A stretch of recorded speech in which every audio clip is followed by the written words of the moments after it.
Well, hey, Jimmy with Cuff and Stuff. Well, we got another good one for you today. We're gonna do an 11-pound beef roast on the rotisserie on the Weber kettle. So, without boring you with the details, you're gonna wanna see this one. So, hang tight.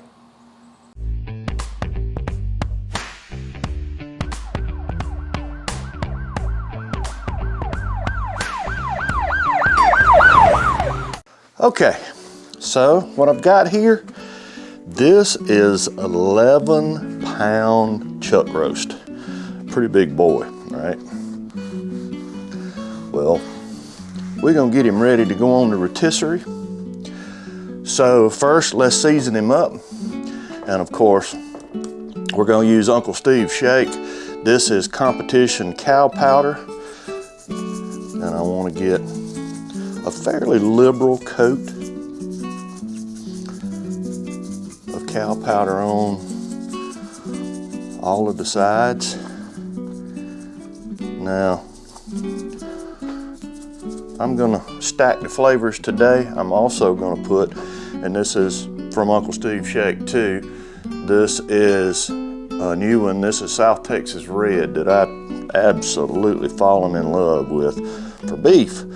This is good stuff. If you haven't tried it, go to UncleSteveShake.com and order you up some. I promise you, you won't regret it. And as I said, this is 11 pounds of meat, so this is a pretty big piece of meat. I don't have to worry about over seasoning. I have cleaned him up a little bit, but I didn't take all of this fat off. I want to leave the fat. That'll help with the flavor and also with the moisture. So let me get this on. There we go. I'm getting it everywhere, but the rule of the house is as long as you clean up your mess, you make all you want. So, all right, pat that in. Here's what we're gonna do next. We're gonna take, and we've got about 2.5 times the width of this roast on in twine. We're gonna go around 3 times and we're gonna tie him up just like that. And finish the knot. Now I started about 1.5 inches in right here, and I'm just going to continue that about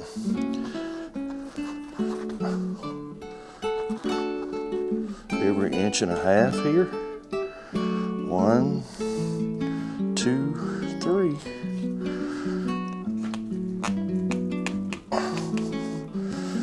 Pull him up tight. All right, now let me cinch him up all the way across here and I'll bring you back.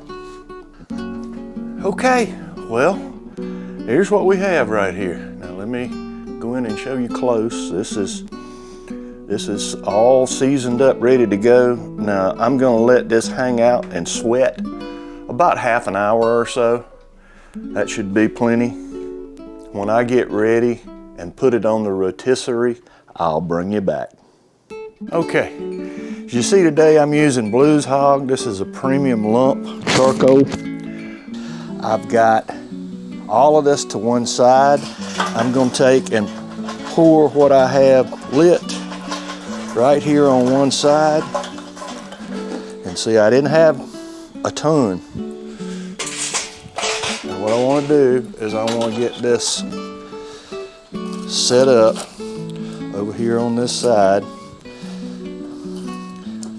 And then hopefully it will light the rest of this as the cook proceeds. And let me get the ring and we'll get this cook started. Okay, well, you can see I've got my water pan in. This has already started to migrate over. I've got it on the skewer about in the middle. Let's turn him on. Come on. There you go. And let's see. There we go. We're off. Okay, well, put the lid on, let him cook. And as we check in, we'll bring you back. Okay, well, here's what I want to show you. It's a little rig that I've set up that I saw somewhere and I thought I would try it, and doggone if it doesn't work. Is with this rotisserie, I needed a way to keep up with the temperature on the meat. So here's what I did. I took some rubber bands and hooked up to the sending unit on one of my thermometers. I ran that in and I ran it through this little bushing right here on the inside, and then ran it to the meat and stuck it in the meat. And what that does is that allows the whole rig to go round and around and allows me to keep up with what the internal temperature is on that meat. And of course, I've just got my other one hanging for the temperature of the grill. So this works out. It's a pretty good little rig. 4.5 hours in, we've hit the color that we want.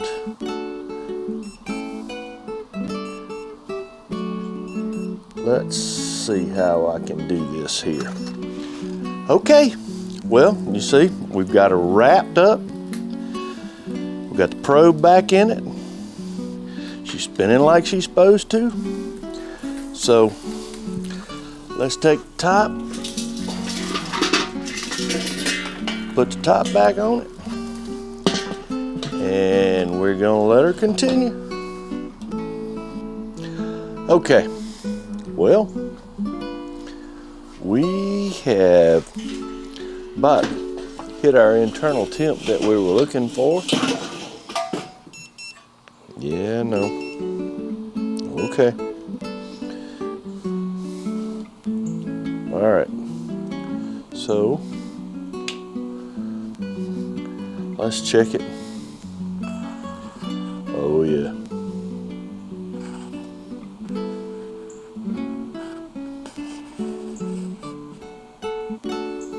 Yep. All right. Well, I tell you what. Let's pull this off, let it rest a little bit, and then it'll be time to slice it up. Okay, well, here we are. Now we've let this roast rest for about 30 minutes or so, and it's time to slice it up and see what we've got. So, of course, this is going to be cross grain. Oh my goodness, look at that. Woo.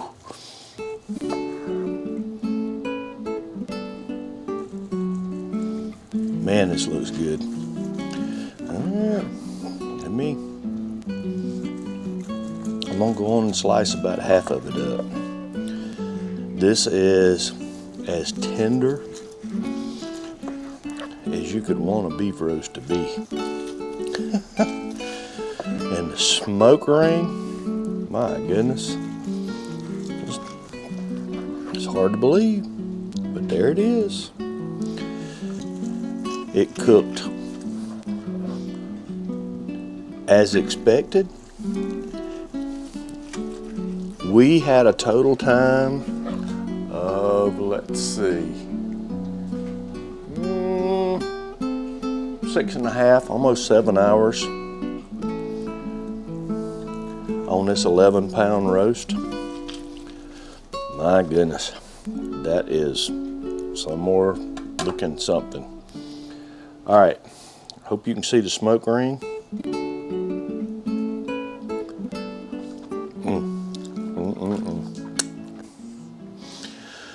Well, okay, I'm gonna fix a plate.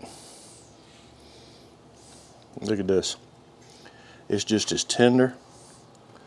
Shoot. 30 more minutes, this would have pulled apart. Mm. Mm. Mm. That's the way to do a roast. Oh my gosh.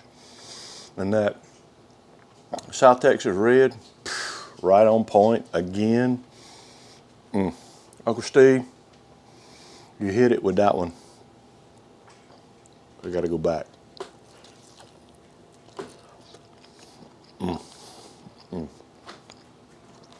Okay, well, all I can say is thanks for sticking around. I'm sorry you're not here to try this. If you would, please subscribe, hit the button on this side. Until next time, hang tight.